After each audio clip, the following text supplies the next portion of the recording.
Welcome to a special edition of Live at 5. I'm Russell Parker. Last night, the Richmond Observer's co-publisher Kenny Melvin sat down virtually with Andrei Babiy, a Ukrainian pastor with Richmond County ties who has been in the country helping those in need during the Russian invasion. We spoke to Andrei about his experience. So a lot of people are leaving, and since Vinica is located right in the intersection of the roads that go from north to south and from east to west, we have a lot of refugees that have lost all of their possessions. Especially, you might have heard of Mariupol within the last couple of days, that it has been bombed, and they don't care about the civilians. Actually, they are killing the civilians on purpose. That's what they can't fight our army, but who they can fight are the civilians, okay? Because we're kicking them out pretty good, but what they do is destroy the cities. So that has been a great disaster. And since I'm a church pastor of Vinica Grace Church, we want to show love and compassion and care to all those refugees that are trying to escape from war. And we accept 50 to 250 refugees per day. Stay tuned for the full interview later in tonight's show and how you can help Andrei in his mission.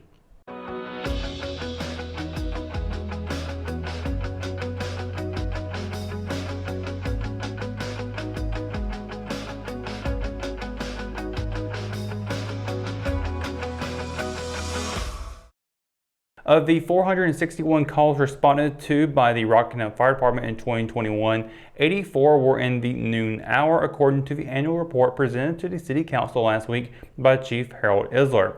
The second most common time for a call was during the 3 p.m. hour, with 69 responses, the report shows. For all other hours, there were 24 or fewer calls. While the winter months may seem the most likely, the department responded to the most of 53 during June of last year. That number also changes year to year. The average number of calls was 38 per month. Broken down by day of the week, the highest number of calls were on a Friday for the third consecutive year. The total number of calls was down 62 from the previous year, according to Isler. Of the 16 structure fires, Isler said 5 were cooking related, 6 were from electrical failure, 4 had an undetermined cause, and 1 was started by a child playing with a lighter. In addition to fires, the report also states that the department also responded to 152 wrecks, 28 good intent calls, 36 outdoor fires, and 1 bomb threat. After a 2-year hiatus, Richmond County Hospice is bringing back one of its fundraisers. Cool Cars for a Cause, sponsored by Watson King Funeral Home, is scheduled for April 2nd from 10 a.m. to 2 p.m. The first event was held in 2019, however, Hospice had to cancel the event in both 2020 and 2021 due to concerns related to the COVID-19 pandemic. The organization also had to cancel its annual Dancing with the Stars fundraiser, which netted around $60,000 in 2019. All makes and models and even motorcycles are eligible for entry into the contest. There are 17 categories in total. Registration begins at 8 a.m. and the cost is $20 for the first entry and $10 for each additional entry. There are also food and vendor spots available for $20, and the deadline to register is March 25th. The postseason accolades keep rolling in for super sophomore Paul McNeil, Richmond's senior standout basketball player. Within the past week, the 5-star recruit received 2 more top awards from around the state. Over the weekend, the North Carolina Basketball Coaches Association named McNeil the District 4 First Team Player of the Year. On Wednesday, McNeil was recognized as the North Carolina Gatorade Player of the Year for boys basketball. McNeil's recognition of the award, which has been given out for 37 years, was the first time a Richmond student athlete was named. While sitting in class on Wednesday, McNeil received several messages congratulating him, and then during morning announcements, the school recognized his milestone achievement. This past winter, McNeil guided the Raiders to a 26-2 overall record and the team's first SAC championship in 5 years. Richmond made it to the 4th round of the state playoffs, its furthest run since 1997. The Hamlet Middle School basketball team opened its season on Tuesday with a win over Anson Middle Blue. The Red Rams defeated the Bearcats 9-2 with Evan Hodges earning the win on the mound. He threw a complete game and had 13 strikeouts. Leading the team at the plate was Steve James, who went 3 for 4 with 2 runs batted in. Hodges helped his cause with 2 hits in the 4 at-bats while also recording 1 RBI. Hamlet's leading run producer was Keith Cummings, who drove in a game-high 4 RBIs on 2 hits at the plate. Hayden Wheeler and Drew Gauss went both 2 for 4, with Wheeler driving in a run. Rounding out the offense for Hamlet was Michael Owensowski, who was 1 for 2 with an RBI. Hamlet will return to action on Thursday with a home game against Anson Orange. First pitch is set for 4 p.m. When we return, we've got your Live at 5 weather report, and also on the way is the Richmond Observer's interview with Ukrainian Pastor Andrei Babiy. It's coming up after the break, so stay tuned. Hometown heroes? Well, maybe. When it comes to backyard comfort and no pesky mosquitoes, call Brown Termite and Pest Control at 910-895-6410 or 910-276-8870. Their team of superheroes can take back control of your paradise. That's 910-895-6410 today. At Richmond County Hospice, we strive to provide high-quality care to our patients and their families. Whether it's the incredible hospitality at the Haven House or from the comfort of your own home, you can count on Hospice to be there for you. We also offer monthly grief support groups, and our chaplain will be there to hold your hand in prayer. Through our amazing staff and our volunteers, Hospice has made difficult times easier for our community. Call the number on your screen if you feel that you or your loved one may benefit from our services. Richmond County Hospice. Peace, comfort, dignity. McNair Auto Sales is the place to buy your pre-owned car, truck, or van. To be the best, it takes big selection, friendly staff, and great pricing. We guarantee a no-hassle buying experience, and financing is available right on site. So come see us today. We're located at 1026 East Broad Avenue in Rockingham. And remember, with over 40 years of experience, you know McNair is the name you can trust. JC's in Rockingham has you covered for used appliances, parts, trailers, and storage. We have one of the largest selections of reconditioned washers, dryers, and refrigerators in the Sand Hills, and we offer free delivery to residents inside Richmond County. Come check out our variety of trailers for any hauling job and our storage buildings for the things you need out of the weather or house. We also carry parts and accessories for appliances, trailers, truck beds, and can order the things you need. That's JC's on South Hancock Street in Rockingham. And welcome to your Live at 5 weather report, Richmond County. Hope your day is going well on this Thursday. A really nice day so far today. We've been looking at 70-degree weather for the day. You don't need a jacket today at all, folks. It's been such a nice day, but later on this evening, you might want to have a long sleeve shirt on at best because it will be a little bit chilly moving into the later parts of the day. 6 o'clock, 64 degrees, 10 o'clock, 59, and it will be a sunset at 7:28 p.m. with a full moon phase out tonight as well. Looking at tomorrow, though, plenty of more party cloud skies along the way for your Friday. Going to be absolutely gorgeous. Cumberland County, a high of 76 and a low of 65. Hope County, a high of 76 and a low of 65 as well. Over in Scotland County, a high of 77 and a low of 65, with Robeson County seeing a high of 77 and a low of 66. Up in Moore County, a high of 75 and a low of 64. Here in Richmond County, a high of 76 and a low of 63. Anderson County, just 1 degree cooler, high of 75, low of 53. Marlborough County goes back up a little bit, high of 77 and a low of 65. Now looking at the party cloud skies for this coming week, we've got a lot of it. We've got some sunshine mixed in as well, and a little bit of rain along the way. Still, we're not quite done with the rain yet. Of course, as we're now getting closer into summertime, while we do got nicer weather along the way, we still got some potential threats of thunderstorms and showers along the way. And that's exactly what we'll be seeing for Saturday, a 40% chance, high of 79, low of 53. Monday and Sunday, both those days we'll be seeing sunny skies with a high of 66 and a low of 41 for Sunday. high of 71, low of 45 on Monday. It's going to be a little bit cool for those 2 days as well. Then Tuesday, partly cloudy skies, a high of 74 and a low of 59. And then Wednesday and Thursday, both will be seeing rainy weather conditions. Wednesday, a 50% chance of rain started off, goes up to a 60% chance by the evening. And then on Thursday, that 60% chance will carry over for all day long, high of 72 and a low of 53. So plenty of really nice weather on the way. We got a little bit of rain mixed in as well, but overall it's going to be looking really, really nice. And that is going to conclude our Live at 5 weather report.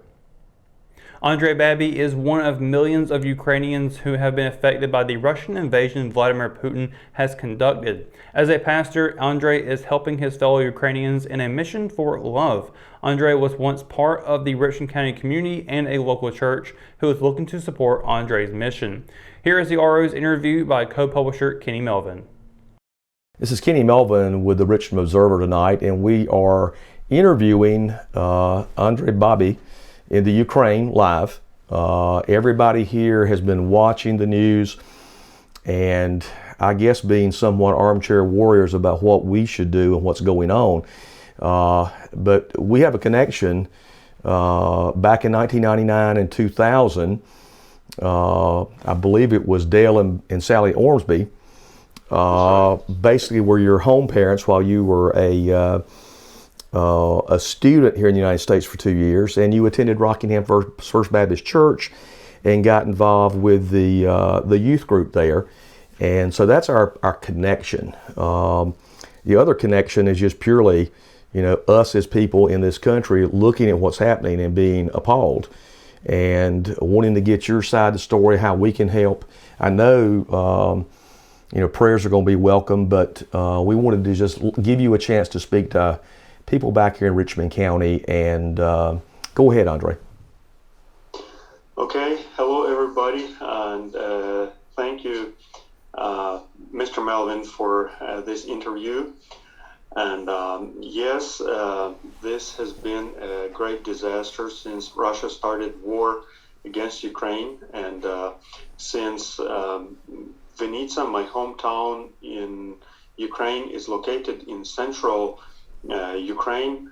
We accept a lot of refugees from east, southeast, south, and even from north, where our capital city is located, because it has been attacked by Russia from the Belarus territory.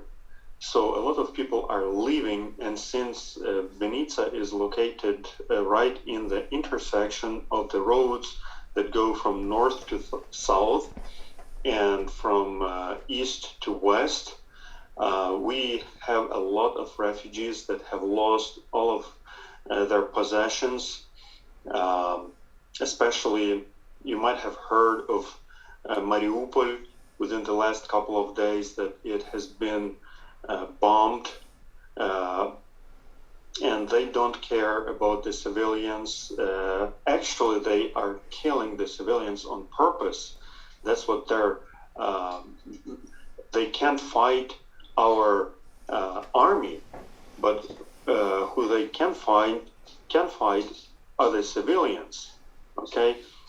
Because we're kicking them out pretty good, but what they do is destroy the cities.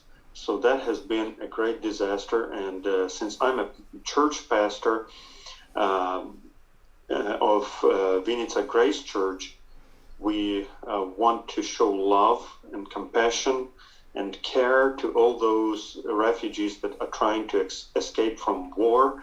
And we accept 50 to 250 refugees per day.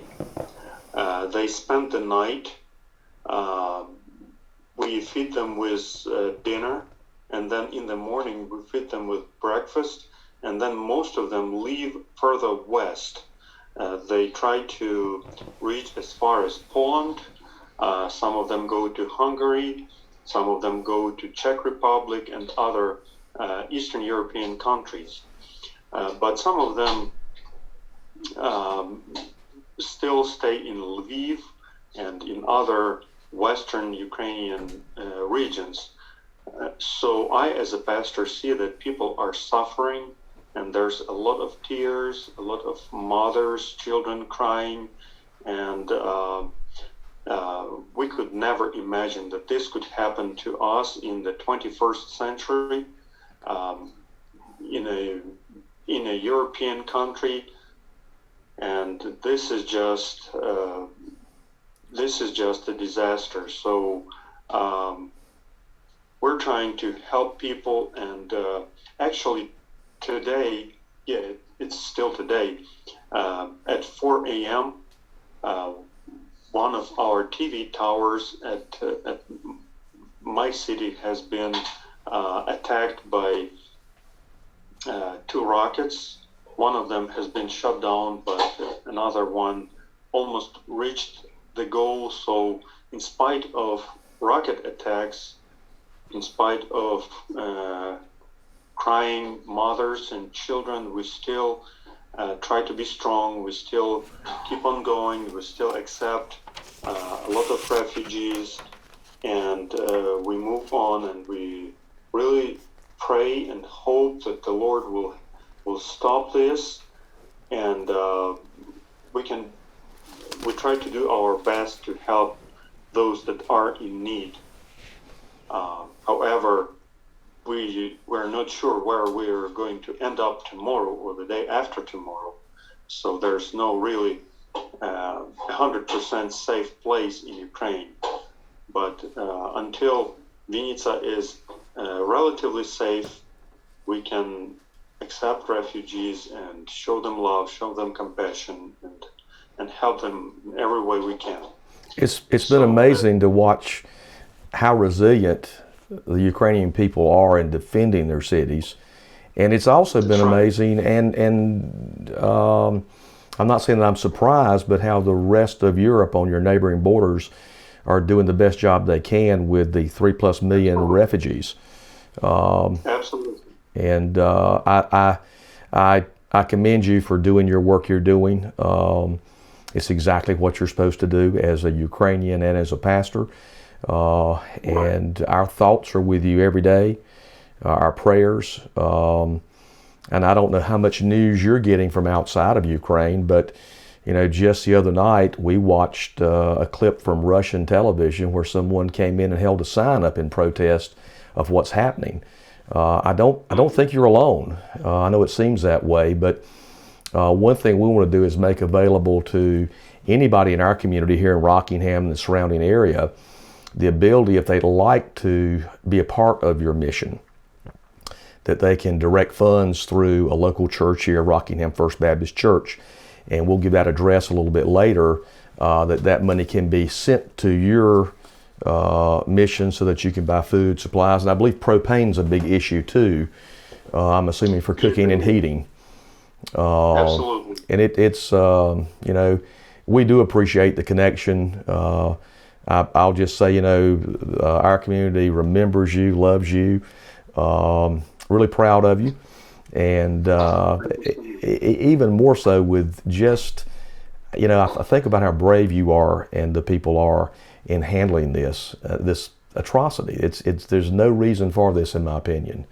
But if anybody does want to, they can direct funds payable to Rockingham First Baptist Church, write Ukraine in the memo line, and send it to 201 North Randolph Street in Rockingham, North Carolina at 28379, and we'll be sure those funds are wired to you so that you can use them to continue your mission in Ukraine.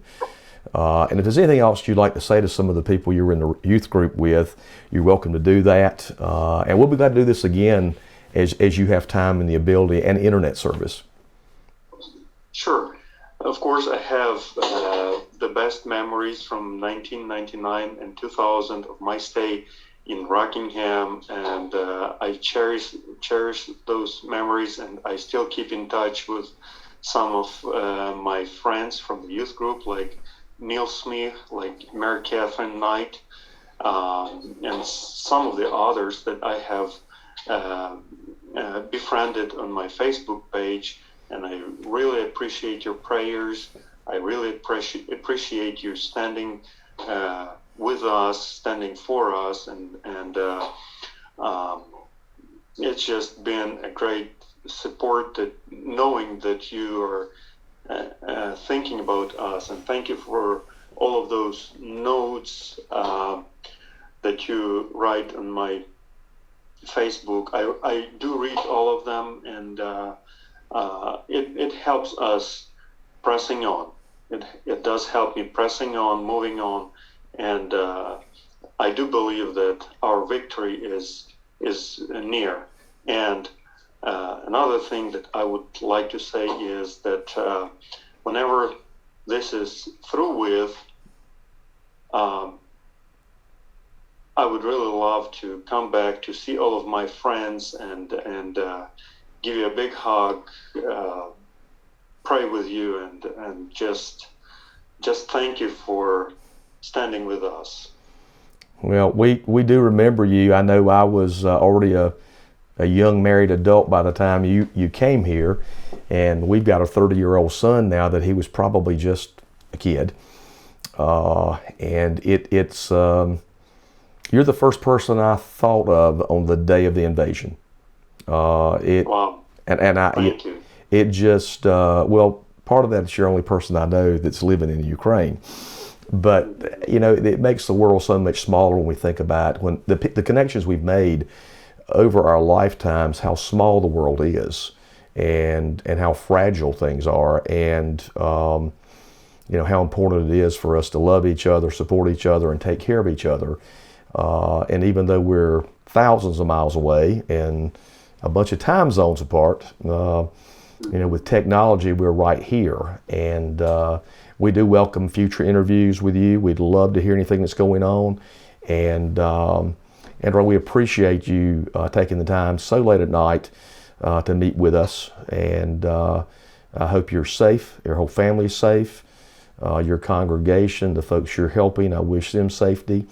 And we will continue to keep you in our thoughts and prayers in the coming days until this is over with. Yeah, thank you very much, Mr. Melvin. I really appreciate this interview, and please send greetings to everyone.